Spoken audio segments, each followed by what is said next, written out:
अस्सलाम वालेकुम दोस्तों, मैं ਤੁਹਾਡਾ ਭਰਾ ਮੀਆਂ ਮੁਹੰਮਦ ਅਫਜ਼ਲ ਬੱਟੂ ਤੇ ਤੁਸੀਂ ਵੇਖਦੇ ਪਿਓ ਡਿਜੀਟਲ ਕਿਸਾਨ ਪਾਕਿਸਤਾਨ। ਤੇ ਕਿਸਾਨ ਵੀਰ ਭਰਾਓ, ਆਲੂ ਬੇਲ ਕਟਰ ਜਨਾਬ ਪਹੁੰਚ ਗਿਆ ਅਲ ਮਦੀਨਾ ਜ਼ਰਈ ਇੰਡਸਟਰੀ ਆਰ ਵਾਲੇ ਦਾ ਬਣਿਆ ਹੋਇਆ ਹੈ।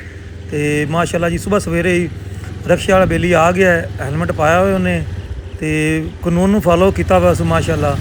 ਇਹ ਚੈੱਕ ਕਰੋ ਜੀ, ਧੁੰਦ ਦੇ ਵਿੱਚ ਆ ਗਿਆ ਹੈ। ਤੇ ਮੇਰਾ ਖਿਆਲ ਹੈ ਵੀ ਸ਼ੁਕਰੀਆ ਅਲ ਮਦੀਨਾ ਜ਼ਰਈ ਇੰਡਸਟਰੀ ਵਾਲੇ ਦੋਸਤਾਂ ਦਾ, ਜਿਨ੍ਹਾਂ ਨੇ ਜੋ ਟਾਈਮ ਦਿੱਤਾ ਸੀ ਉਸ ਟਾਈਮ ਤੇ ਜਨਾਬ ਡਿਲੀਵਰੀ ਦਿੱਤੀ ਹੈ। ਤੇ ਅਦੀਲ ਅਫਜ਼ਲ ਵੀ ਪਿੱਛੇ ਹੈ। ਇਹਨੂੰ ਹੁਣ ਜਨਾਬ ਇੱਕ ਸਾਈਡ ਤੇ ਰੋਕਨੇ ਹੈ ਤੇ ਫਿਰ ਟਰੈਕਟਰ ਲਿਆ ਕੇ ਇਹਨੂੰ ਆਪਾਂ ਥੱਲੇ ਉਤਾਰਨੇ ਹੈ।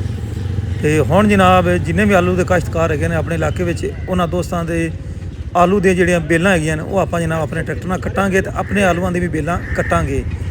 ਤੇ ਇਹ ਚੈੱਕ ਕਰੋ ਮਾਸ਼ਾਅੱਲਾ, ਬਹੁਤ ਪਿਆਰਾ ਬਣਿਆ ਹੋਇਆ ਹੈ ਅਲ ਮਦੀਨਾ ਜ਼ਰਈ ਇੰਡਸਟਰੀ ਦਾ ਬੇਲ ਕਟਰ ਮਸ਼ੀਨ।